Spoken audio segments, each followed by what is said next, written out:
why I was hurting and why I was in such pain and so stiff. It just didn't feel like that was normal.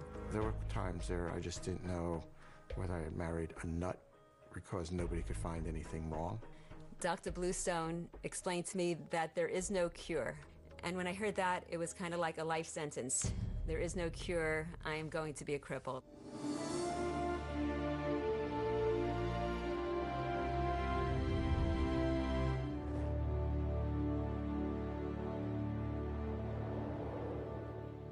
Most of us have experience with back pain. With rest and simple therapy, it's usually manageable. But what if you were told that your case was abnormal and that you might end up in a wheelchair for the rest of your life? In the late 1970s, June Stein was a dynamic and ambitious college student with a seemingly bright future. She'd never heard of ankylosing spondylitis, but it was about to turn her world upside down, and it would ultimately lead her to an ancient practice that would rescue her from a life of suffering. Arthritis is something that I heard that only old people had arthritis. My mom had bouts and grandma had bouts with arthritis, but I was 24, 25. It was a bit difficult to absorb the fact that she was going to be a fused human being, depending upon how this thing progressed. Quickly, within maybe 6 months, I started experiencing lower back pain. I had never had any medical issues, no injuries, no diseases growing up. This was all really new to me. At first, okay, her back bothered her, and people's backs bother them at times. She would go through periods of almost debilitating pain. Sometimes I would have to slide my way out of the bed, land on my knees, and then gradually, by holding on to the side of the bed, I would pull myself to an upright position and then slowly try to shuffle my way into the bathroom.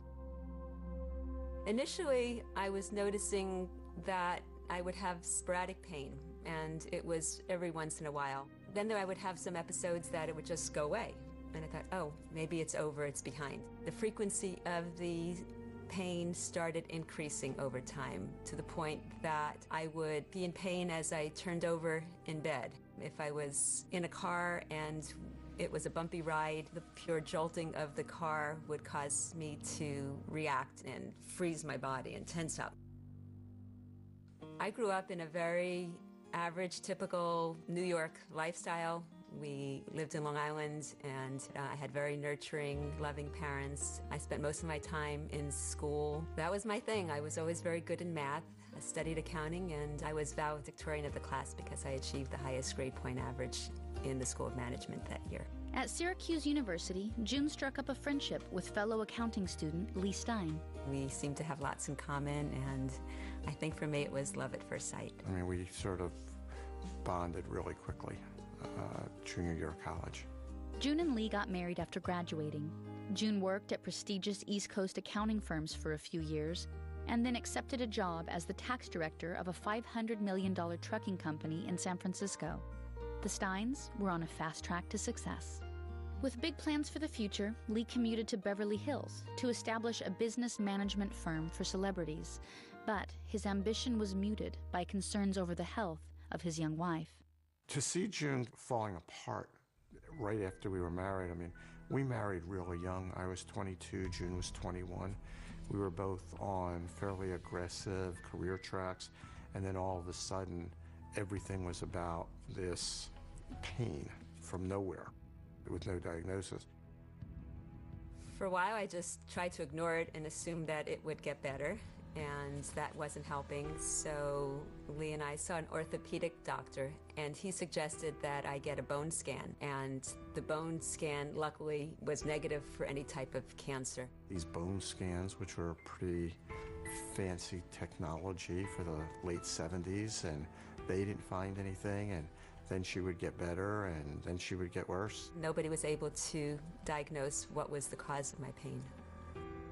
Everything either had to be, it was sort of black and white to me, and when they couldn't find anything, it raised lots of questions. There were times there I just didn't know whether I had married a nut because nobody could find anything wrong. It sounds horrible that I wanted to have a diagnosis, but it just felt like there had to be some reason why I was hurting and why I was in such pain and so stiff. It just didn't feel like that was normal. My job involves sitting a lot, and I remember after sitting for 2 hours working on schedules, working on tax returns, and getting up, and I was like, oh, the pain is back, I'm hurting. I would walk with a limp as I was, taking a little break. And I thought, well, maybe we haven't pursued rheumatology. Maybe it was a joint disease and not a bone disease. So we had a recommendation to see a Dr. Birnbaum. We went to his office, and he ordered CAT scans, and the CAT scans started to show something, but he wasn't quite sure what it might be. And he read about a new genetic marker, a tissue type called the HLA-B27. And he read that if people are positive for that genotype, that there's a correlation to a disease called ankylosing spondylitis. He said, June, I don't think that you have that because it is so rare in women, but why don't we just run the test? June heard back from Dr. Birnbaum shortly after he'd received the test results. And anytime a doctor calls you back, you know something's not good. And he explained to me that I was positive for HLA-B27, and that meant that there was a high likelihood that the pain that I was experiencing in my sacroiliac joints was due to the progression of this disease, ankylosing spondylitis. Dr. Birnbaum was a true professional to quickly refer us to Dr. Bluestone at Cedars-Sinai as the real expert on HLA-B27 tissue typing correlations. I first got to know June when she was a young lady of 25, when she came to see me in my office with a complaint of severe low back pain. June was a systemically healthy-looking, intelligent, slender young woman, very body-aware, had no difficulty describing clearly and effectively a state of serious low back pain, more on one side than the other. He looked at the x-rays, looked at the CAT scans, and said, there's no doubt in my mind that you have a well-documented case of ankylosing spondylitis. Ankylosing spondylitis is an inflammatory disease. It is genetically determined, but what is so unusual is that the inflammatory process very quickly goes through a healing phase. So right away the inflamed area becomes replaced out of inflammation with fibrous scar tissue. That fibrous scar tissue may rapidly, over months, calcify. And then the calcification can turn to bone, ossify.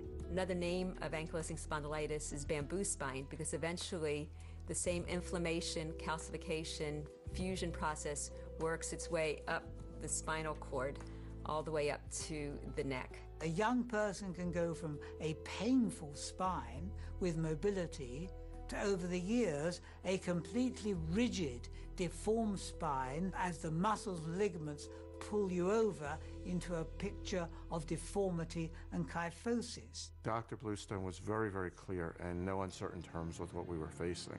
So it was more than just giving it a name. It existed. It was this real condition that needed to be dealt with. I was relieved, but at the same time I was stunned, because never having paid attention to my body, being healthy my whole life, oh my gosh, am I going to be fused? It was a bit difficult to absorb the fact that she was going to be a fused human being, depending upon how this thing progressed. Dr. Bluestone prescribed naproxen and explained that that would help the pain that I was experiencing, but that it would not stop the progression of the disease.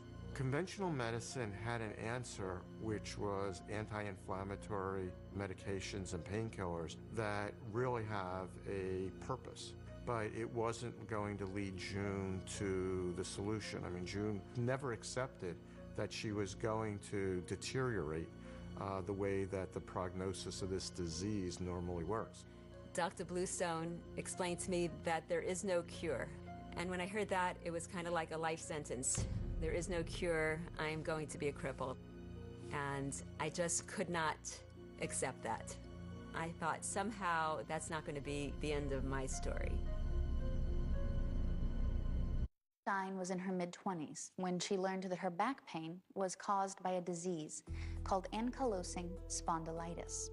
The prognosis? Her back pain would continue, and her spine would gradually fuse into one rigid position, and there was no known cure. I was on this path of a debilitating progressive disease. When there was a diagnosis, life became supporting her journey to wellness. I mean, everything changed. Maybe it was a form of denial, but I never pictured myself as being an invalid, being crippled. So at first it was compassion, then it was concern about whether this was, whether this was the life I was going to live for the remainder of my life. At age 20, whatever by then, it's not what I had bargained for. I had no idea what I would do, and I obviously had a lot of homework to do, and I wanted to read everything written, so I found any book, any article that I could about ankylosing spondylitis. I know that modern medicine has provided lots of wonderful solutions, and most of them are chemically based, but I also felt that nature has answers. All of the literature said non-steroidal anti-inflammatories is the way to go. So I made a deal with myself that I was going to stay on the medicine for a few months just so that I can get a hold of what it felt like to be in not so much pain. With my research, I kept seeing fusion, tightness, stiffness. Yoga is the opposite of all of those things: flexibility, stretching, opening up. I said, well, that sounds like a good idea. If you're in a situation where your joints are fusing together, well, stretching them apart makes it harder for the disease to do its thing. The first yoga class that I went to, when I started the first pose of bending down and trying to touch my toes, I got down to kind of the top of my knees. Reality set in on how inflexible I was, how rigid my body had gotten at such an early age, and I had a long way to go. The biggest benefit of yoga that I found is twofold. I would say that one, people get to know themselves a lot better in a much truer sense of who they are. The second benefit is that they find that they can relieve themselves of a lot of pain and stress through the yoga practice. It was also pretty interesting when June turned around and finished with the medication and said, I'm not doing this. I can't feel my body when I'm under medication, and I'm not going to be able to figure out what to do. I wanted to really feel how my body was reacting to the yoga. There were a lot of times that I was actually in more pain at the end of my yoga class than before, but something intuitively inside me said, it's good pain, it's okay. In some way I was getting better, even though it was still very painful. She would come out of class many days crying from the pain, and then she'd go back the next day. It was a 7-day-a-week, an hour-and-a-half to 2-hour program. I didn't miss a day of practice. I would get to a point where I was making progress, the yoga was continuing, and I was getting more limber, and then I would hit a wall. I was experiencing lots of muscle spasms. June then heard about something called structural integration, or rolfing. Structural integration is basically a hands-on modality of working on the fascia or connective tissue in the body, smoothing out any tight areas or knots, you could say, in the muscles. As June started to venture into non-traditional forms, indigenous forms of healing, my attitude was, stay with the doctors, they know what they're doing. And I realized that I was either going to support her on this journey or we were going to drift. One of June's doctors recommended she look up Mark Koffel. Koffel studied rolfing with its founder, Ida Rolf, at Esalen, a New Age therapy center in Big Sur, California. I was very eager to meet Mark Koffel. Before I met him, I did a little research as to what is rolfing, what is structural integration. Mark had me lay down on a massage table and started using his hands, his knuckles, his elbows to move those parts of his body across my body to do these rolfing strokes. And it was the most painful experience that I ever had. It was more painful than the sciatica nerve pain that I would have shooting down. And yet, when I was noticing that some parts of my body, even though he was working just as deep, there would be no pain at all. So I was starting to understand that the areas that were so painful were the areas that were all knotted up, that were all spasming, that was all congested. Everything is related, so it's not just one piece. He explained to me that the fascia was this connective web, this clear, translucent lining that kept the muscles the way that they were. Imagine like a shirt and you have a little thread and you pull the thread, but you see the line of pull go all the way up here. The fascia runs in our body in a very similar manner to that. It made so much sense to me. The areas that were so painful were the areas that were all knotted up.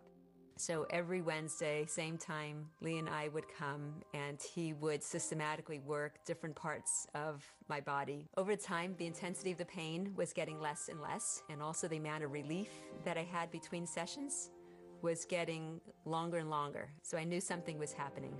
It was yoga and the deep tissue, and the food choices became more and more organic, for the family, and we built a biodynamic garden for our food. And we specifically picked biodynamic. It became part of life. Light meals, more frequent, smaller meals seemed to be the key. June practiced yoga and structural integration for the 4 years following her ankylosing spondylitis diagnosis. Her back pain was now under control. June and Lee believed the therapies were working and her disease was being reversed, but without testing, they couldn't be sure. They needed clinical proof. We scheduled a follow-up appointment with Dr. Bluestone. We got to his office and he was very happy to see me, and he asked what he could do for me, and I said, I would like your professional opinion as to where my body is today, especially compared to where I was the last time I visited you. The lab work showed that all of the blood levels that usually show increases when there's active inflammation were all normal. He ordered a new set of x-rays, and he showed us on the films where the fusion had actually gotten less and the erosive widening had gotten smaller. She never fused those joints, and she never lost good posture, and she never developed deformity because she did her job, which was to stay mobile.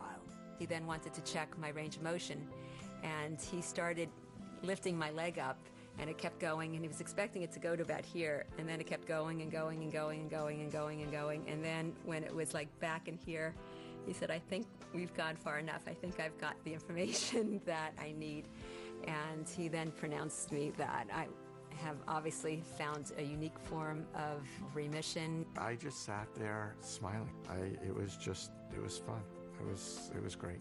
In all his years of practicing as a rheumatologist and being a specialist in ankylosing spondylitis, he had never seen the disease actually reverse itself. I think June's experience has given me enormous pleasure. She is the poster child for how the person with ankylosing spondylitis must maintain mobility.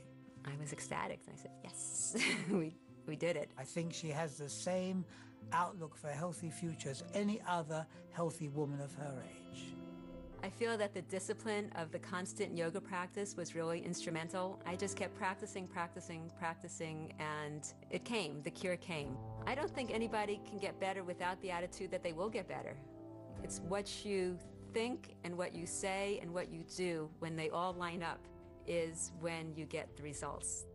It wasn't until years later that I found out through teaching thousands of other students that she was actually practicing at a much higher, mature level than I was used to experiencing. I always visualized that I would be well and I would be active and that I would be normal. Yoga has made a huge difference in our lives.